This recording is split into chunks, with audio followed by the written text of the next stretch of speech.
오늘 우리는 마태복음 6장 26절부터 34절 말씀을 통해서 신은 죽지 않았다라는 제목으로 함께 말씀 듣도록 하겠습니다. 제가 이번 달간에 읽은 책이 한 권 있습니다. 그 책이 뭐냐면요, 신에 관하여라는 책입니다. 한병철 교수가 쓴 책인데 제가 아주 의미 있게 읽고 이 책을 토대로 제가 오늘 설교 말씀을 준비해 봤습니다. 사실 이 책은 기독교 서적은 아닙니다. 기독교 서적이 아니고 또 신을 증명하거나 신에 대해서 이야기하는 책은 아닙니다. 한병철 교수가 이 신에 관하여 주제를 가지고 쓴 책인데 이 내용을 중심으로 제가 몇 가지 설교 주제로 오늘 말씀 나눠 보고자 합니다. 사서 뭐 보고 싶으면 보셔도 좋습니다. 아시겠죠? 신에 관하여라는 책 제가 추천드리겠습니다. 너무 좋습니다. 오늘 우리 설교 제목이 뭐냐면요, 신은 죽지 않았다입니다. 신은 죽지 않았다. 여러분 혹시 신은 죽었다라는 반대의 이야기도 들어보셨나요? 독일의 철학자 니체라는 철학자가 신은 죽었다라는 표현을 써서 상당히 유명해진 말이 신은 죽었다입니다. 사실 니체는 신은 죽었다라는 표현을 쓸 때 무신론적인 표현, 신이 없다라는 표현이 아니라 당시에 이 기독교에 대한 비판과 또 날카로움을 이 표현에 담아서 말한 것이 신은 죽었다라는 표현입니다.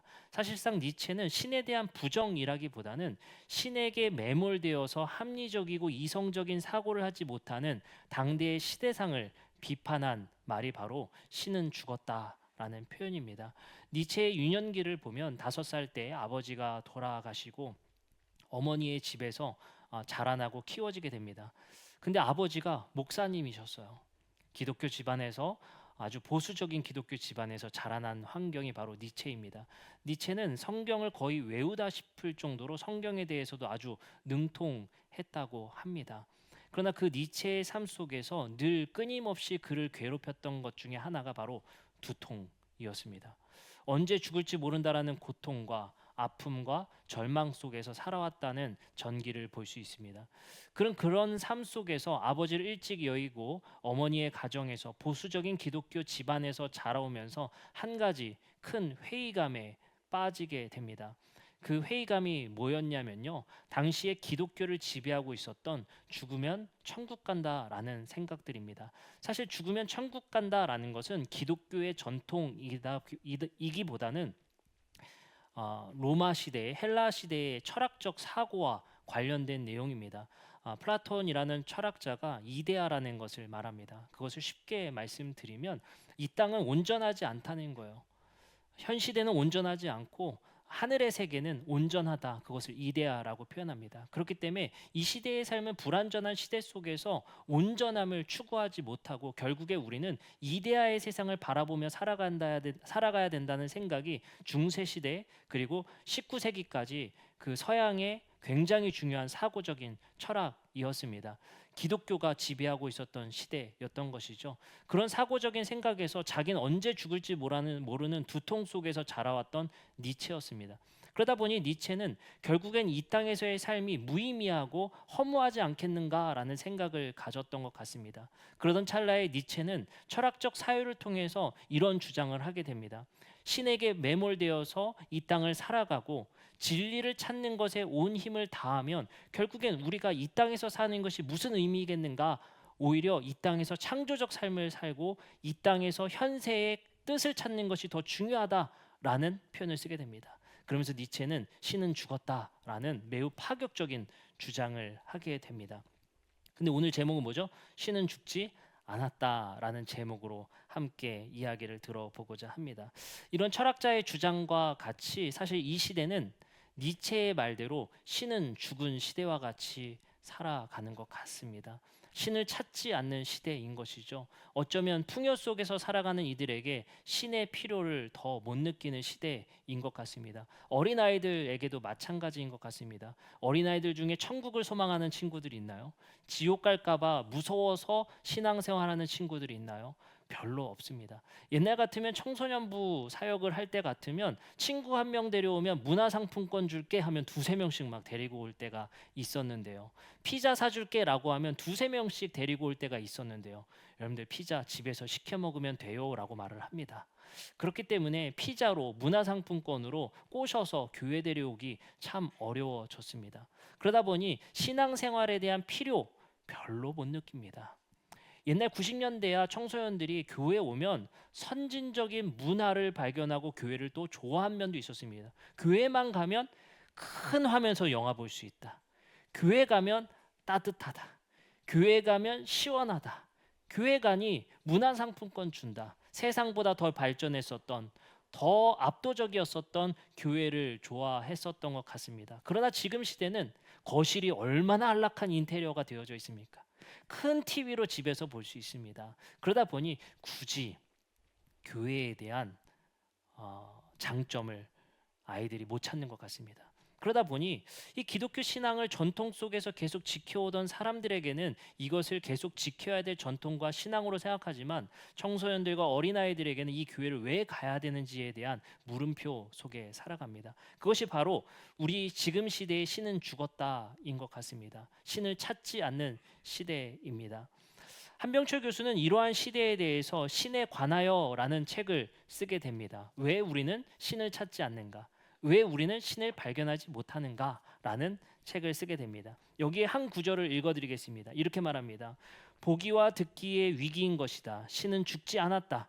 과거에 신은 인간에게 자신을 드러냈는데 신의 드러남을 마주할 인간이 오히려 죽었다. 무슨 말이냐면요. 신은 인간에게 자신을 드러내셨대요. 근데 신의 드러남을 마주할 인간이 죽은 것이지 신이 죽은 게 아니라는 거예요. 인간이 죽었다는 표현을 쓰게 됩니다. 신이 죽은 게 아니라 인간이 죽었다. 근데 여기서 뭐라고 말하냐면요. 이렇게 말합니다. 보기와 듣기의 위기다. 보기와 듣기를 멈춘 인간이 죽은 것이지 신이 죽은 것이 아니라는 거예요. 전 여기서 오늘 설교 본문을 택하게 됐습니다. 예수님께서 오늘 본문에서 뭐라고 말하냐면요. 공중의 새를 보라. 그래. 보는 사유를 잃어버린 인간, 듣는 것을 잃어버린 인간의 죽음이었구나. 신을 찾지 않는 것이 아니라 신이 죽은 것이 아니라 인간이 죽었다라는 이 표현이 너무나도 와닿았습니다. 인간이 죽었다는 것은 바로 보기를 그치고 듣기를 그친 시대가 도래했다라는 한병철 교수의 지금 시대상에 대한 비판의 책입니다. 정보의 과잉의 문제, 그리고 한병철 교수가 쓴 피로 사회의 문제 속에서 이 사회의 문제, 너무나도 피로하고 SNS의 발달과 네트워크의 과잉의 문제로 신을 바라보거나 듣는 시간이 없어진 인간의 죽음을 비판한 책이게 됩니다. 디지털 중독과 고요라는 틈이 없을 만큼 바쁜 시대를 살아가는 우리들입니다. 우리가 디지털 중독이라는 것 어떻게 생각할 수 있겠습니까? 쇼츠라는 것 엄청나게 오랜 시간 보죠. 저도 가끔 깜짝 놀랄 때가 있었어요. 뭐냐면 자기 전에 애들 재우고 이제 옆에 누워서 핸드폰을 보면 뭐 15초, 20초짜리 영상이잖아요. 근데 그거 몇 편 보고 있다 보면 1시간이 지나가 버려요. 충격을 받고 저도 이제 그걸 안 하는데 그 시간이 엄청나게 빠르게 지나갑니다. 근데 제가 이때 무슨 생각을 하게 됐냐면요. 이 책과 더불어서 제가 생각하게 된 게 뭐냐면 그래. 내가 고요 속에 생각할 시간조차 없구나. 잠시 멈추어서 생각할 시간조차 없을 정도로 그 모든 고요의 시간, 사유의 틈을 디지털 매체들이 다 채워가고 있구나 라는 생각을 갖게 됐습니다. 잠시 멈추어 아이들을 위해 생각할 수 있는 시간, 오늘의 하루를 멈추어 생각할 시간, 내 가족과 삶을 생각할 시간조차 우리는 디지털이라는 바쁨이라는 중독이라는 매개체를 통해서 모든 틈을 메꿔낸 채 시간을 보내고 있구나. 심지어 화장실에서도 바빠요. 화장실에서도 뭐 보느라 바쁩니다. 걸으면서도 보느라 바쁩니다. 그러다 보니 생각할 시간보다는 다시 말해 이 한병철 교수가 비판했었던 인간의 죽음이라는 보기를 멈춘 인간, 듣기를 멈춘 인간 속에서 우리는 모든 보는 시간과 듣는 시간의 모든 틈을 우리는 디지털로 메꾸고 있구나라는 생각을 해보게 됩니다. 그래서 이 책에서는 시몬 베유라는 프랑스 철학자를 통해서 한 가지 제안을 하게 됩니다. 그것이 뭐냐면 이렇게 말합니다. 신을 만나기 위해서는요, 나라는 자아의 비대함을 깎아내야 합니다라고 말합니다. 사실 이 얘기는요, 이 철학자에 의해서 시작된 것이 아니라 예수님께서 이 땅에 오셔서 우리에게 이미 하신 말씀입니다. 예수님은 이렇게 말씀하십니다. 너희가 나를 따르려거든 뭘 하라? 자기를 부인하라. 그 말이 뭐겠습니까? 내 자아의 비대해짐을 부인하고 나를 마주하기 바란다라는 예수님의 말씀입니다.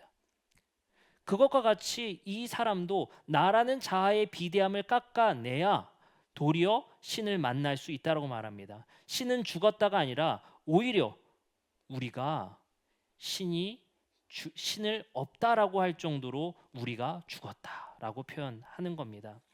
어쩌면 우리는 너무 바빠서 그리고 너무 시끄러워서 신의 목소리를 듣지 못하는 것일 수 있습니다. 오늘 본문 말씀을 보면 이렇게 말씀하십니다. 마태복음 6장 26절입니다.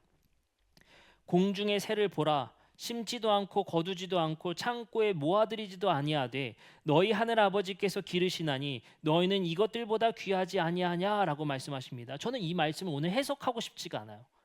이게 무슨 의미고 저런 의미고 오늘 단순하게 생각했으면 좋겠습니다. 예수님께서 제자들에게 뭐라고 말씀하시냐면요. 공중의 새를 뭐하라? 보라. 공중의 새를 보라라고 말합니다. 이것을 우리가 예수님 시대의 제자들의 모임으로 상상해서 그림을 한번 그려봅시다. 예수님이 서 계시고 제자들이 앉아 있습니다. 그리고 예수님께서 보라라고 표현했던 건 뭡니까? 주변의 나무와 새와 자연을 잠시 보기를 눈길의 시선을 돌려 세우신 겁니다. 그리고 예수님께서 말씀하십니다. 심지 않고 거두지도 않고 창고에 모아들이지도 아니하되 너희 하늘아버지께서 기르시는 것 아니냐? 너희는 이것들보다 귀하지 않냐라고 예수님께서 깨달음을 그들에게 말씀하십니다. 여기서 우리는 한 가지 단어에 주목했으면 좋겠습니다. 보라라는 겁니다. 보는 것을 잃어버리고 듣는 것을 잃어버리는 이러한 시대적 사역 속에서 사명 속에서 예수님께서 우리에게 세상을 보라. 근데 뭘 보래요? 공중에 새를 보라라는 겁니다. 생각해 보니 그렇더라는 거예요.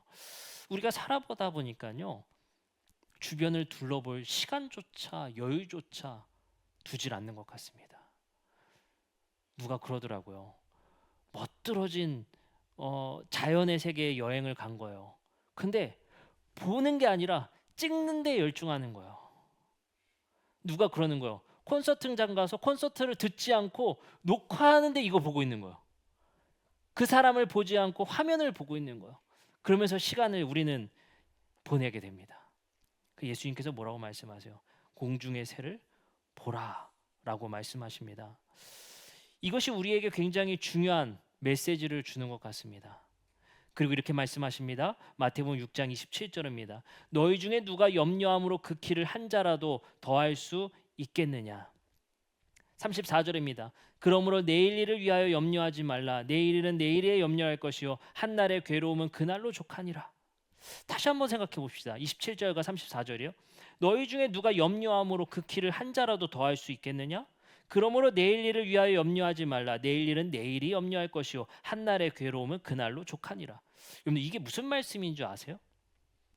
처음에 이렇게 말씀하셨죠. 공중의 새를 보라라고 말하더니 이런 얘기를 해요.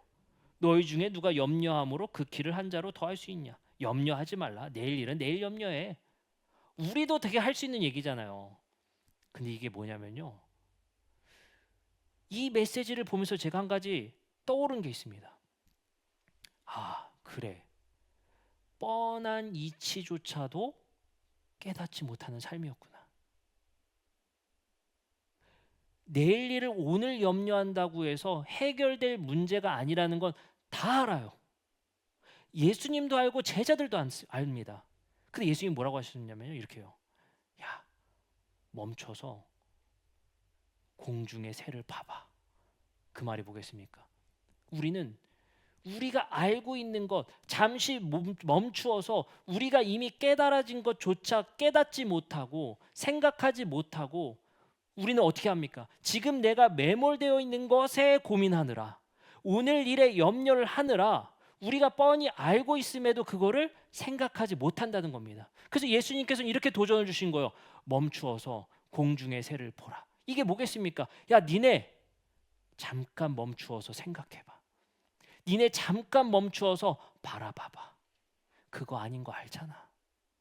그게 전부 아닌 거 아니잖아. 너의 인생에 그게 목적이 아닌 거 알잖아. 잠깐 멈추어서 저 세상의 이치를 바라봐. 그 새도 하나님께서 먹이시는데 너희는 하물며 하나님께서 굶으시겠냐? 그거 너희들 다 알고 있잖아. 근데 왜 생각하지 못해? 왜 너희는 염려하고 있어? 그 말이 뭐겠습니까? 세상에 매몰되어서 아는 이치조차 깨닫지 못하고 아는 이치조차 생각하지 못하는 우리에게 예수님이 우리에게 주신 도전은 멈춰라. 멈추어 세상을 바라봐라. 그게 아닌 거 너희는 알지 않느냐? 오늘 염려한다고 해서 해결되지 않는 거 너희 알고 있지 않느냐? 지금의 중독에서 지금의 멈춰지지 못하는 그 바쁨 속에서 잠깐 멈추어서 진리를 생각해. 무엇이 중요한 데를 생각해. 그것이 바로 예수님께서 멈춰서 보라라고 말씀하신 겁니다. 이것을 구약에서 저는 엘리야의 사례에서 비슷한 사례를 바라보게 됩니다. 열왕기상 19장 4절에 엘리야가 굉장한 고통과 번아웃 속에서 이러한 표현을 합니다. 자기 자신은 광야로 들어가 하룻길쯤 가서 한 로뎀나무 아래에 앉아서 자기가 죽기를 원하여 이르되 여호와여 넉넉하오니 지금 내 생명을 거두시옵소서. 나는 내 조상들보다 낫지 못하나이다 하고 절망 속에서 번아웃 속에서 하나님께서 죽었으면 좋겠습니다라고 고백을 합니다. 극심한 스트레스 속에서 나 이제 좀 죽여주세요라고 하나님께 고백을 해요. 그때 하나님께서 엘리야를 부르셔서 엘리야에게 말씀하시는 장면 속에서 꽤 큰 깨달음을 우리에게 주십니다. 이렇게 말씀하세요. 19장 11절에서 12절입니다. 여호와께서 이르시되 너는 나가서 여호와 앞에서 산에 서라 하시더니 여호와께서 지나가시는데 여호와 앞에 크고 강한 바람이 산을 가르고 바위를 부수나 바람 가운데 여호와께서 계시지 아니하고 바람 후에 지진이 있으나 지진 가운데도 여호와께서 계시지 아니했대요. 이게 무슨 말이에요? 엘리야를 하나님께서 산으로 불렀어요. 근데 바람이 불고 돌풍이 불고 지진이 막 흔들리는 거예요. 근데 뭐라고 하냐면요, 바람에도 계시지 않고 지진에도 하나님이 계시지 않더라는 거예요. 이게 무슨 표현이냐면요, 당시의 고대 시대에는 신이 항상 그렇게 나타났거든요. 번개로 나타나고요, 천둥이라는 소리로 나타나고 지진이라는 형태로 나타나고 돌풍이라는 형태로 신들이 나타났거든요. 왜요? 위압적인 형태로. 강한 신이 나타날 때 항상 이런 표현을 쓰거든요. 근데 엘리야가 믿었던 하나님은 바람 속에도 계시지 않고 지진의 공포 속에서도 계시지 않더라는 거예요. 그럼 하나님은 엘리야에게 어떻게 나타나셨을까요? 이렇게 말씀하십니다. 12절입니다. 또 지진 후에 불이 있으니 불 가운데도 여호와께서 계시지 않더래요. 12절 띄워주세요. 여호와께서 계시지 아니하네요. 불 후에 세미한 소리가 있는지라. 놀랍게도 바람, 불, 지진 속에도 그 하나님이 계시지 않고 하나님은 엘리야에게 세미한 소리 속에서 나타나십니다. 이 세미한 소리라는 것이 히브리어로 콜 데마마 다카입니다. 이걸 표현하면 콜은 소리고요, 데마마는 침묵입니다. 고요입니다. 다카는 세미한, 가느다란이에요. 하나님은 어마어마한 돌풍 속에 나타나신 게 아니고요, 엄청난 지진 속에 나타나신 게 아니고요, 어마어마한 불 가운데 나타나신 게 아니고요, 고요와 침묵 속에 미세한 소리로 나타나셨다는 거예요. 제가 이걸 보면서 이런 깨달음을 갖게 됐습니다. 그래, 한병철 교수가 지금 시대상을 비판했던 것처럼 신이 죽은 것이 아니라 인간이 죽었다. 즉 바라보기를 그친 인간, 듣기를 그친 인간이 죽은 것 아니냐라는 비판이 마치 엘리야가 고요 속에서 침묵 속에서 신의 미세한 음성을 들었다는 이 메시지가 우리에게 울림을 주는구나. 그 말이 뭐겠습니까? 우리의 삶에 고요가 없다는 거예요. 우리의 삶 속에 세미한 음성을 들을 시간과 고요와 침묵이 주어지지 않는다는 거예요. 우리의 바쁨 때문에, 우리의 유익 때문에, 틈없는 시간들 때문에 잠시 멈추어 보라라고 말씀했던 예수님의 보는 시간이 없었던 거예요. 들을 수 있는 고요의 시간이 없었던 겁니다. 하나님은 세미한 소리 속에서 자신을 드러내신다라는 역설적인 이야기가 바로 엘리야와 하나님의 만남입니다. 이번에는 세 번째 사례로 안식일 속에서 하나님의 만남을 이야기합니다. 출애굽기 31장 17절입니다. 이렇게 말씀하십니다. 이는 나와 이스라엘 자손 사이에서 영원한 표징이며 나 여호와가 엿새 동안에 천지를 창조하고 일곱째 날에 일을 마치고 쉬었음이니라 하니라. 여기서 일곱째 날에 일을 마치고 뭐 하셨대요? 쉬셨대요. 여기서 쉬셨다가 히브리어로 나파쉬입니다. 이게 뭐냐면요, 이렇게 표현하면 좋을 것 같아요. 숨을 골랐다, 가빠진 숨을 고르셨다. 이게 나파쉬거든요. 이게 네페시, 영혼과 비슷한 뜻이에요. 그 표현 있잖아요. 그 아담에게 숨을 불어넣으셨다. 그 표현이거든요. 이게 나파쉬라는 표현 자체가 내가 헐떡헐떡하다가 일을 하시다가 숨을 고르셨다는 얘기거든요. 그걸 쉬셨더라라는 표현으로 번역을 한 거란 말이에요. 우리가 쓸 단어가. 이게 무슨 말입니까? 하나님도 안식일이라는 표현, 엿새 동안에 천지를 창조하시는 일을 하시고 일곱째 날에는 안식일에 뭐 하셨대요? 숨을 고르셨다는 거. 가빠진 숨을 고르셨다는 겁니다. 어쩌면 우리에게 하나님께서 안식일을 반드시 지키라고 하신 이유는 바쁨 속에 숨을 고를 시간이 우리 인간에게 반드시 필요하다는 거예요. 그래야 하나님을 만나니까. 그래야 하나님의 음성을 들을 수 있으니까. 그래야 세밀한 하나님의 고요 속에, 침묵 속에 들리는 하나님의 음성을 만날 수 있으니까.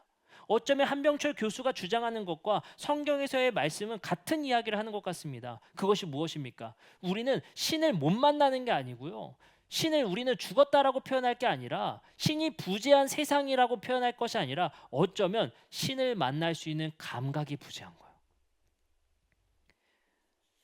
이번엔 이사야서 58장의 13절에서 14절에 안식일을 어떻게 지켜야 될지 하나님께서는 우리에게 이렇게 말씀하십니다.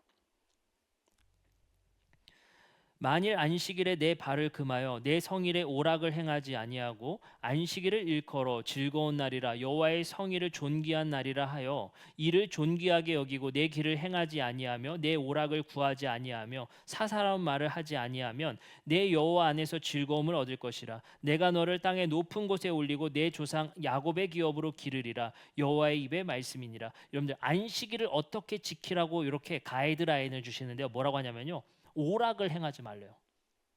PC방 가지 말라는 거예요. 그렇게 이해하시면 안 됩니다. 아시겠죠? 오락을 행하지 말래요. 제가 설명해 드릴게요. 오락을 행하지 말래요.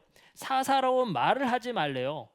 즐거움, 그러니까 우리의 오락으로 인한 즐거움을 구하지 말래요.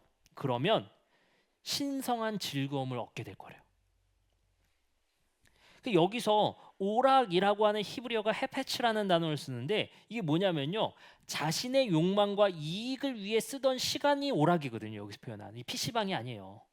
나를 위해 쓰는 시간, 나의 탐욕을 위해 쓰는 시간을 안식일에 멈추라는 게 가이드라인이에요. 내 욕망을 위해 쓰는 시간을 멈추라는 것이 안식일의 가이드라인입니다. 그 오락을 멈추면 여호와 안에서 신성한 즐거움을 너희가 찾게 될 것이다 라는 거예요.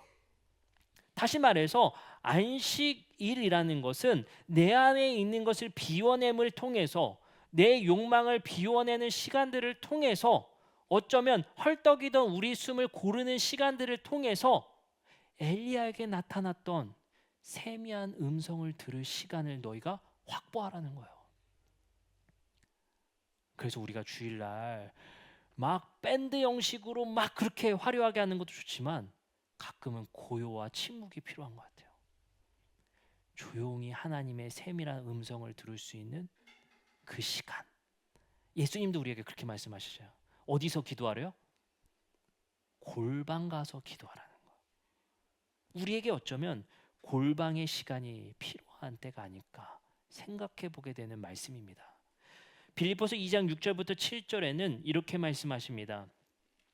그는 근본 하나님의 본체시나 하나님과 동등됨을 취할 것으로 여기지 아니하시고 오히려 자기를 비워 종의 형체를 가지사 사람들과 같이 되셨고, 여기서 뭐라고 말하냐면 오히려 자기를 비워내셨다라는 표현을 써요. 비워내셨다라는 거예요. 자, 여기서 뭐라고 얘기하냐면요, 근본 하나님의 본체시나 하나님과 동등됨을 취하지 않고 채워넣지 않고 예수는 비워내시는 삶을 살았다는 거거든요. 그러면 여기서 취할 것이라는 게 뭐냐면요, 움켜쥐고 손을 우리가 꽉 쥐고 있다라는 표현에 가깝거든요. 내가 움켜쥐지 않고, 예수는 이 땅에서 내가 가져야 될 것을 움켜쥐지 않고 비워내시는 삶을 사셨다는 거예요. 내 권리를 내려놓고, 내 욕망을 내려놓고 자기 비움의 삶을 사신 것이 예수라고 지금 표현하시는 거거든요. 자, 예수님의 삶에 취할 것을 하지 않고 비워내신 삶을 살아간 예수의 모델이 우리에게 무엇을 시사하게 됩니까?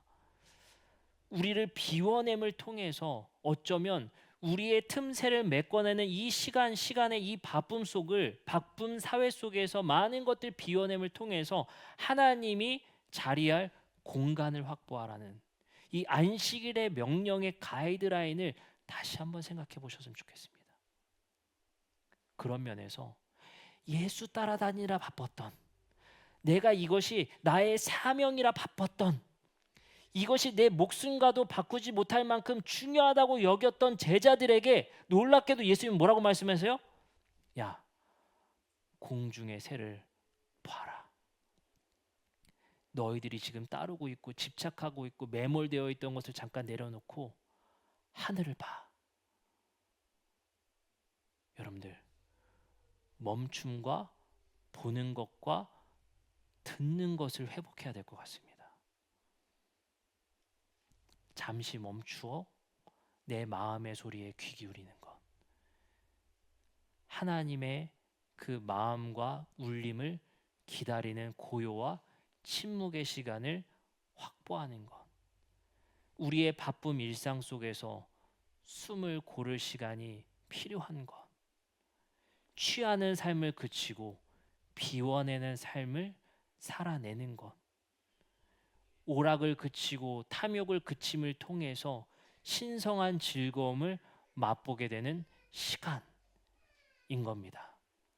여러분들, 부디 우리가 모이는 이 주일의 시간조차 바쁨이 되지 않았으면 좋겠어요. 쫓기는 것이 되지 않았으면 좋겠습니다. 잠시 멈추어 가쁨 숨을 고르는 주일이 되었으면 좋겠습니다.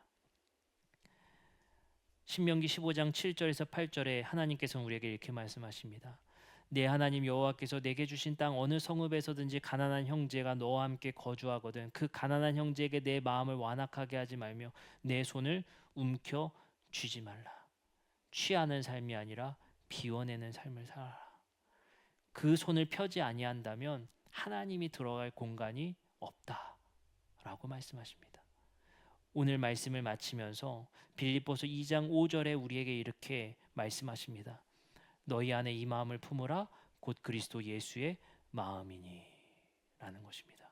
어쩌면 내일 일을 내일 염려해야 된다는 것은 누구나 다 아는 이치입니다. 예수가 우리가 모르던 걸 말씀하신 게 아니에요. 알고 있는 걸 놓치고 사는 우리의 삶 속에서 멈추어 바르게 바라보기를 요청하셨던 예수님처럼 우리가 움켜쥐고 사는 삶에서 손을 피고 자기 비움을 실현하는 고요와 침묵 속에서 하나님을 마주하는 우리 모두가 되기를 바라는 이 말씀을 통해서 오늘 우리가 신은 죽지 않았다. 도리어 내가 죽었다라는 사실을 깨달았으면 좋겠습니다. 여러분들, 부활이라는 게 뭐예요? 우리의 온전한 감각이 살아나는 것입니다. 그 감각이 회복되어질 수 있는 우리 모든 성도님들이 되시기를 주님의 이름으로 축복합니다. 이제 우리 함께 찬양하고 기도하는 시간 갖도록 하겠습니다.